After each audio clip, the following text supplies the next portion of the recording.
Hi, my name is Melissa Biggs, and I am a registered respiratory therapist. I work at Ivy Tech Community College here in Bloomington, Indiana, as an assistant professor in the respiratory therapy program. A little bit about my career that led me to my current position. So, I began my career as a respiratory therapist about 22 years ago as a student.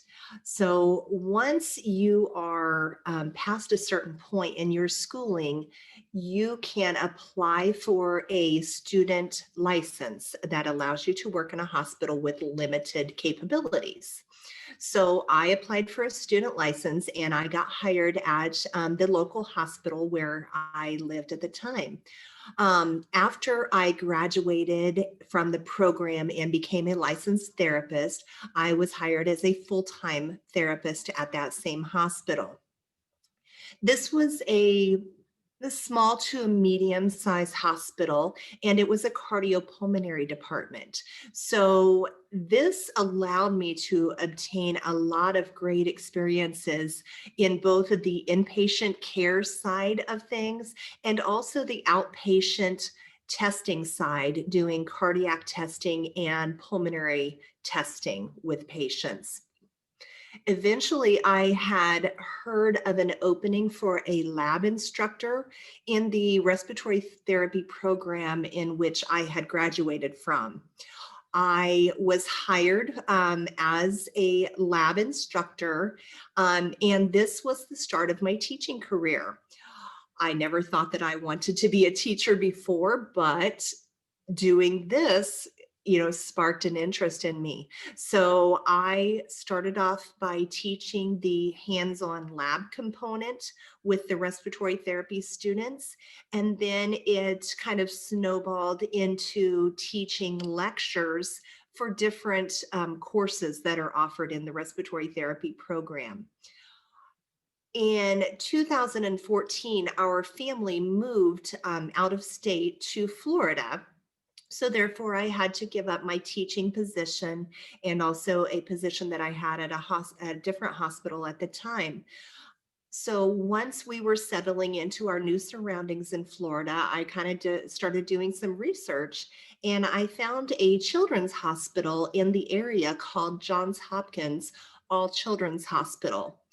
Well, when I was in Indiana, I had always had the dream that I would like to work at Riley Children's Hospital in Indianapolis, but where we lived in Indiana, the commute was going to be way too much, and I was not willing to do that. So living in Florida, so close to a children's hospital, I thought, why not? Let's see if I like working with babies and children.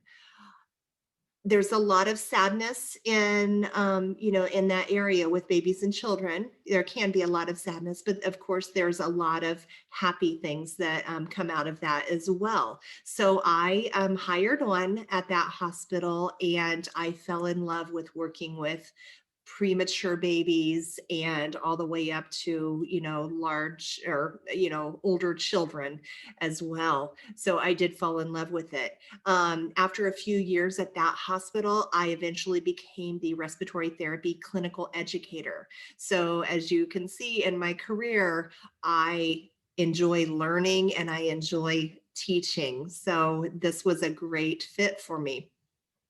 After living in Florida for about 5 years, our family relocated once again, and this time back to Indiana, to Bloomington, Indiana, where we live now.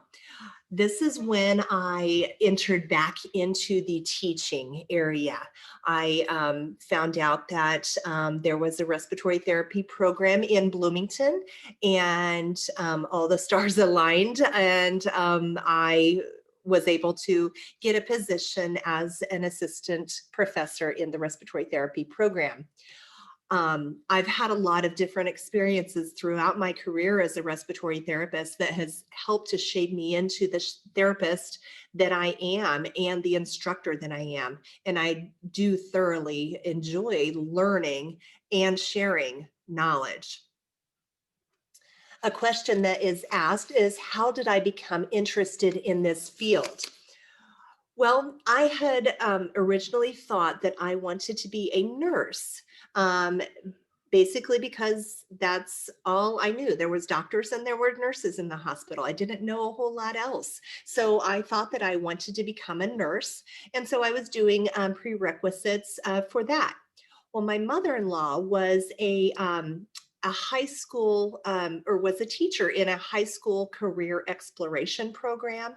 And one day she was mentioning things to me and she mentioned respiratory therapy. And it kind of piqued my interest. So the next week, I set up a shadowing day with a respiratory therapist at the local hospital. What I saw that day, what I saw that respiratory therapist doing, I was hooked. I wanted to become a respiratory therapist from then on. So I changed my major right away. Another question that is asked is, what are some ways that people in your field are making a difference in the world?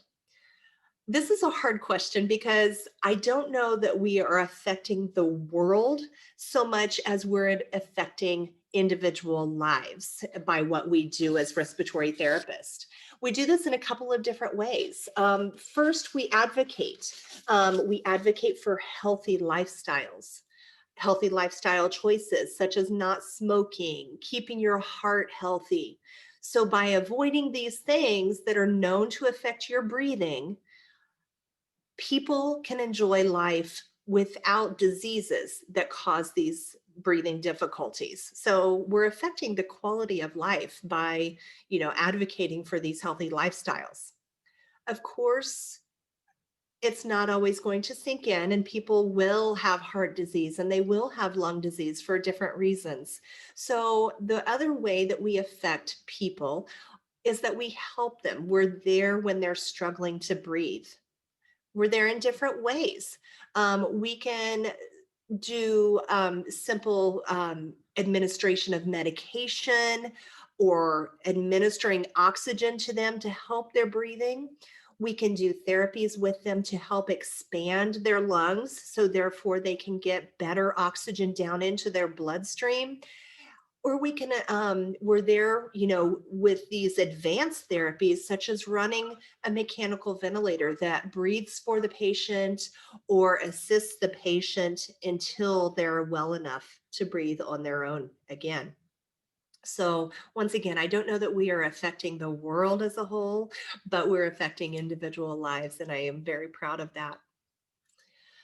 Another question that is asked is, what has helped you to get where you are, and what advice would you have for others? Well, I feel that things that has helped me to get where I am in my career is that I have always been open to learning. Every day there are advances in medicine and there are new therapies that are discovered to help patients. And I feel that in order to be successful in your career, whatever your career may be, you need to open your mind to new experiences and to new knowledge that's out there. And that's how you are going to be successful. Another question that is asked is, what are common misconceptions that people have about this profession? One of the most common misconceptions about respiratory therapy is that all we do are breathing treatments. That is so far from the truth. And I guess if there is any good that has come out of this COVID-19 pandemic, it is that our profession has been kind of pushed into the spotlight a bit more than it ever has. Well, a lot more than it ever has. So now people are realizing that we are part of the life-saving team when there are critical illnesses. So we're not just doing breathing treatments.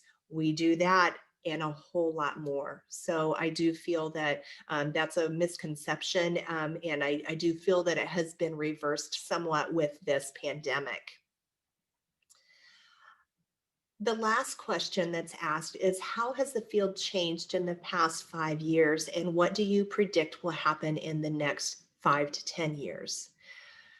Our profession has been evolving probably over the last 50 years because of new therapies. Knowledge has been gained about how to treat patients. So we have um, to mold ourselves into different things in order to do this. So we have an aging population and emerging technology all of the time that allows for more and more complex medical interventions to be done. So that's how it has changed over the past 5 years at least. In the upcoming probably 10 years, there is expected to be a shortage, a dire shortage of physicians. So therefore, the physicians that are left are going to be unbelievably busy and overwhelmed. So as a result of this, new educational programs have emerged for obtaining a graduate degree in advanced practice respiratory therapy. So this is similar to a nurse practitioner or a physician's assistant. This will allow the advanced practice respiratory therapist to collaborate with a physician in order to assess, diagnose, manage, and treat patients with cardiopulmonary diseases, therefore taking a lot of weight off of physicians themselves. So this is big for the profession, this advanced practice graduate degree. Those are all of the questions that I am answering today. If you have any further questions about respiratory therapist, I do encourage you to contact me, Melissa Biggs, at Ivy Tech Community College in the Health Sciences um, section of respiratory therapy. Thank you.